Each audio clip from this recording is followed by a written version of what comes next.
we're going to be talking about today, or what I was looking to talk about today, is the potential for rich messaging growth here in Canada. All taken from MEF data. So this is what MEF data basically is. So a lot of the information we're going to be talking about today is taken from this.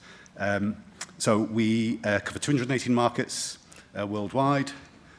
We have info from about 170 regulators, which on the mobile landscape, we're looking at the number of connections in markets, users, whether they're adult, devices, what the device OS is, MNO market share, network sunrise, network sunsets. From the regulators as well, or agencies, we also look at tracking voice and messaging fraud, the complaints and losses from that. We then also look at consumer behavior. We've been running a survey now for 11 years. It's the biggest piece of research that we do. It's 17 markets. It covers about 55% of the global population, 60% of active mobile users, 65% of broadband users. There's hundreds of questions, thousands of answer variables. It covers fraud, customer experience, payments, trust, roaming, etc. And then we've also now started publishing members data. There are some members here that we're going to publish your data. That's of use to the ecosystem. And finally, we're sort of beginning now to act as an anonymous aggregator of members data, specifically around business messaging, spend, traffic, and reach. So that is available as well to all the members. Anybody we haven't spoke to about that, we'll be speaking to you today. So that's where we are. It'll all be on our website. If you remember, you can go to the website, download everything that you want to do. So let's get on. This is our agenda today. And you all know what this is, and I'm guessing it'll be a topic in many of the sessions you'll hear today. Right? This is the mobile market. So let's start.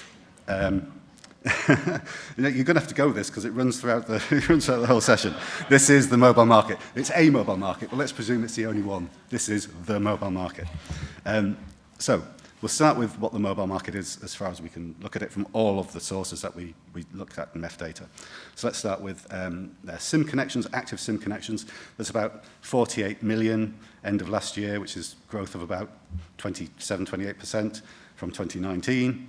Cellular M2M at the top in the pink, more than doubling over the period. Modems below that in the green is more or less on par with the active handset SIMs, which totaled about 37 million end of last year, growth of about 18% over the period.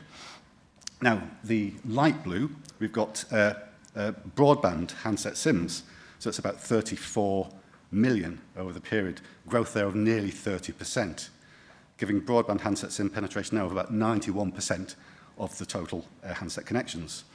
So the growth in SIMs is being driven by migration towards broadband from users. This is the user space. So we see a similar trajectory regarding broadband. We've got a total population in Canada of around 39 odd million end of last year, and a total of almost 32 million active users, which is up around 10% over the period that we're looking at. But broadband, again, in the light blue, is up almost 19%, from 25 to about 13 million. Those not using broadband in the darker blue at the bottom, less than 2 million, and the unconnected population in orange, around about 7.5 million, sort of youngsters. So 81% user penetration of the total population, average of about 1.2 handset SIMs per person. So this is the market landscape. This is what we're sort of coming from to look at everything else. So what are the people actually doing with the phones? Let's start with P2P, person to person. How do you communicate with your friends and family? The legacy channels in the light blue here, legacy channels being SMS. Some have fallen off. We're trying to reformat this all the time. It's SMS, then it's voice, Facebook Messenger, probably Instagram, email, WhatsApp. So the legacy channels that you see in the light blue, still the most popular means of P2P messaging. So we've got SMS followed very closely by voice would be next. Then the most popular OTT is Messenger. Then we have Instagram, then email, and then WhatsApp. But the top 6 channels here are largely controlled by 2 entities. It's either the MNOs with SMS and voice, or Meta, Messenger, Instagram, WhatsApp. But look at the growth over the last 3 years, in the middle here, a completely different story and maybe sort of pointing to what we're looking towards in the future. SMS has seen just 2 points growth. Voice is doing better, 6 points. Email, maybe not surprising for P2P, is down a bit. But all the real growth is coming from rich. iMessage, we've seen grow 23 points over the period. TikTok up 7 points. WhatsApp and Instagram, both up 6 points. At the other end, RCS, not doing so great, down 5 points. And at the end, the final one, is the demographic change.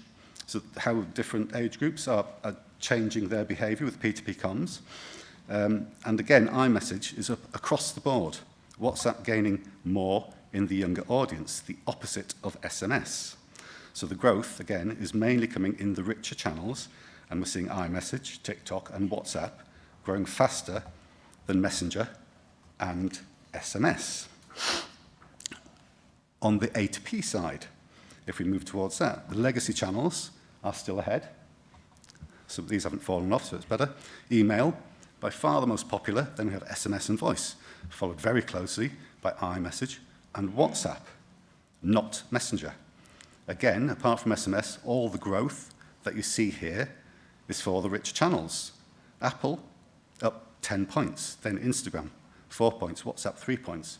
Messenger towards the end, down the bottom there, at the bottom of the green bit, just 1 point growth, and then declines for voice and email. So in terms of messaging, SMS is strong and still growing, although younger audiences are beginning to move elsewhere. And they're moving to WhatsApp and iMessage and Instagram, not Messenger. Right. So back to our agenda. So for messaging, you can see the market is stocked here with lots of fresh roots for mobile messaging. And obviously, the little things there, you see the green things, you know what they are? They are the A2Ps. Come on, it doesn't get better than this. They're the A2Ps. And if I'm going to engage with business messaging, I want some personalization, a quick response. But there appears to be no customer service agents here, or even a notification. I'll be back in 5 minutes, which is a major barrier to engagement. So this is the total SMS reach in Canada, getting on for 32 million. As we said, a pretty mature base, up 5% over the period. So we've added about 1.5 million users here. And all the following that we're going to see are from the consumer surveys that we've been running over the past 3 years. So we have a mature base with almost 90% opt-in for commercial messaging. So adding about 1.3 million opt-ins over the period to 28 million. So mature and highly engaged. But just 27% of users actually find the commercial messages, so not the authentication, not the notifications, the commercial messages that they receive, useful. 27%, slight growth from 26% in 2022, but of the nearly 32 million users that we have and 28 million opt-ins, 7.6 million say they actually find the messages useful. So we have a mature base which is highly engaged. That doesn't appear to be well served. And the next question then is why? So as well as finding the messages useful, these were the other options. Here we go on. Spam. So spam remains persistently high. We've got 58%, equivalent to nearly 18, 19 million users, now receiving spam messages. 48%, over 15 million users, complain they receive too many messages. Down slightly on the period, but up from last year. 34% receive messages sent at inconvenient times. So we have a mature base, which is highly engaged, is not being served well, is blighted by spam with unnecessary messages sent at the wrong times. And all of this obviously has an impact on engagement. So what is likely to make you stop engaging with the messages received, the commercial messages? More than half of all users here are likely to stop engaging due to receiving too many messages or irrelevant messages, irrelevant content.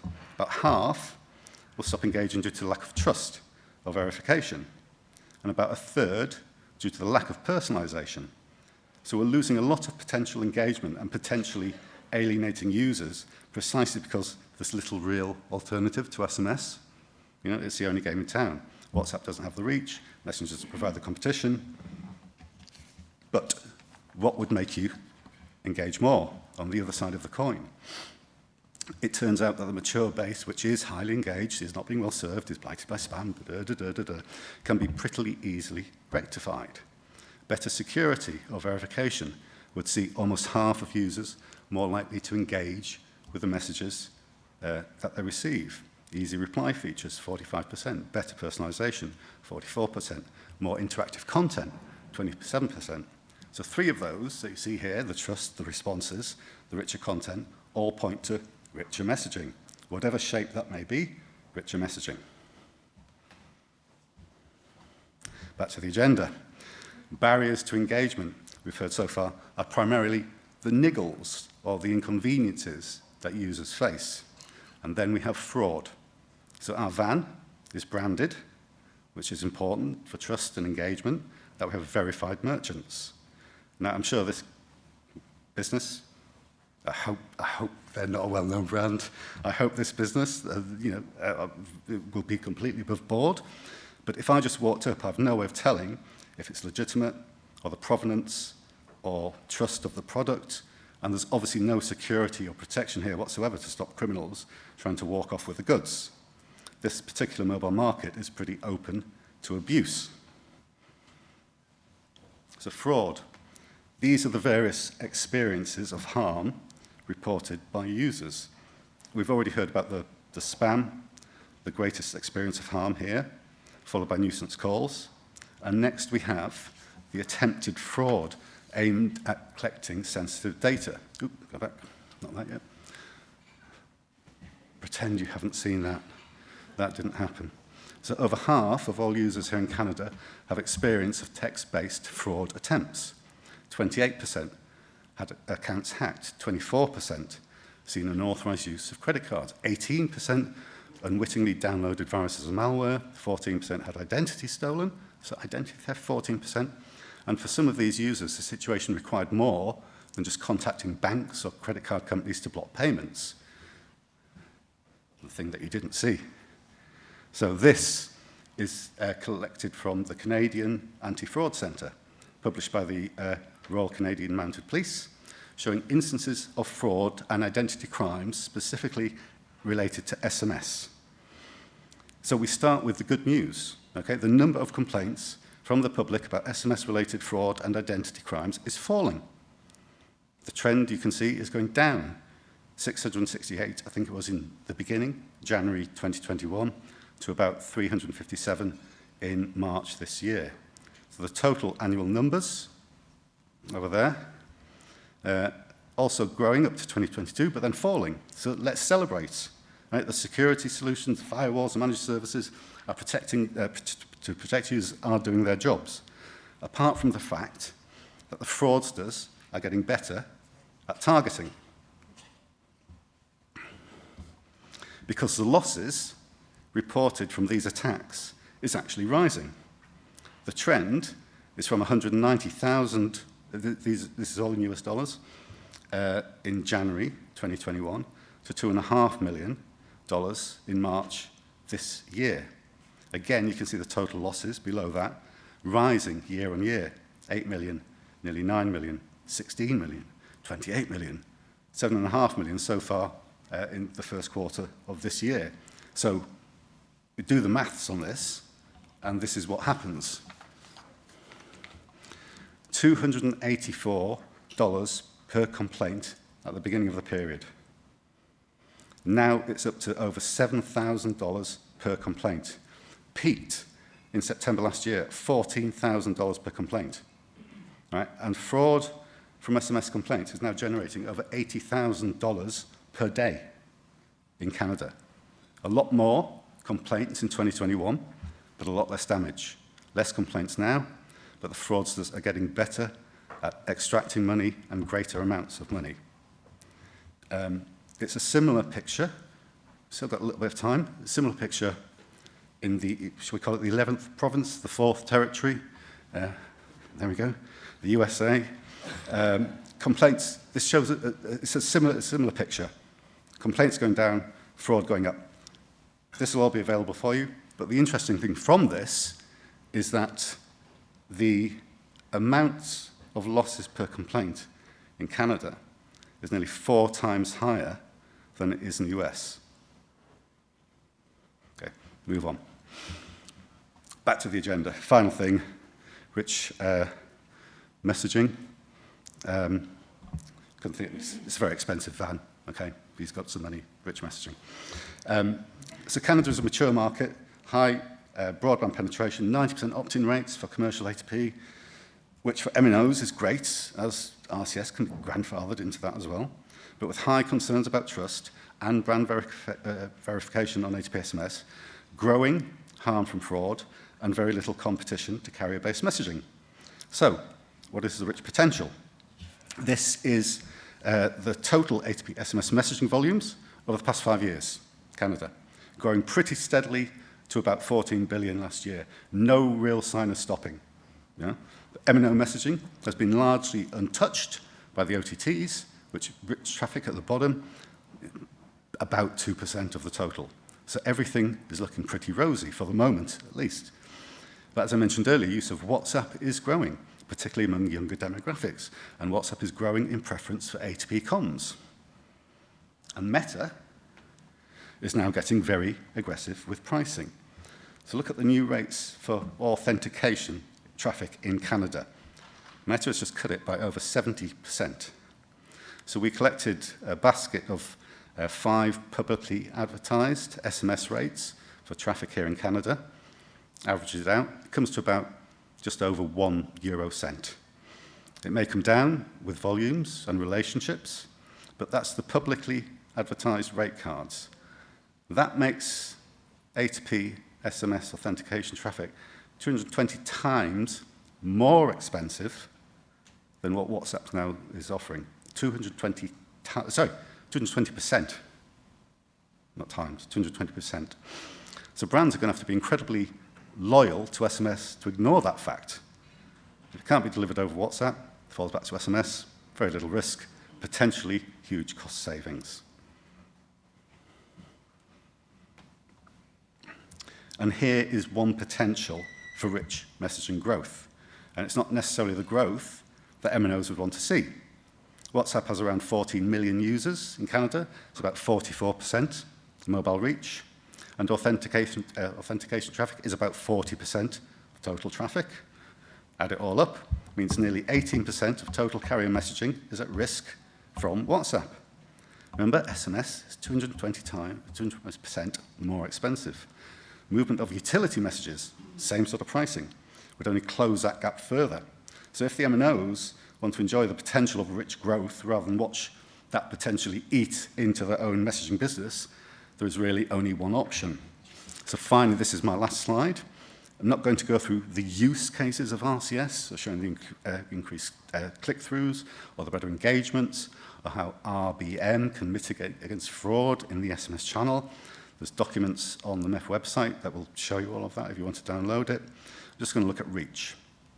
So this is the reach that can now be achieved with RCS via Android and Apple. So we'll presume that TELUS and SaskTel are just the start, and RBM will be available from all MNOs. So if that happens, when that happens, this is the rich potential for MNOs. About 40% Android penetration in Canada, and about 62-63% RCS reach on Android. You can see the figures for the connections and the users.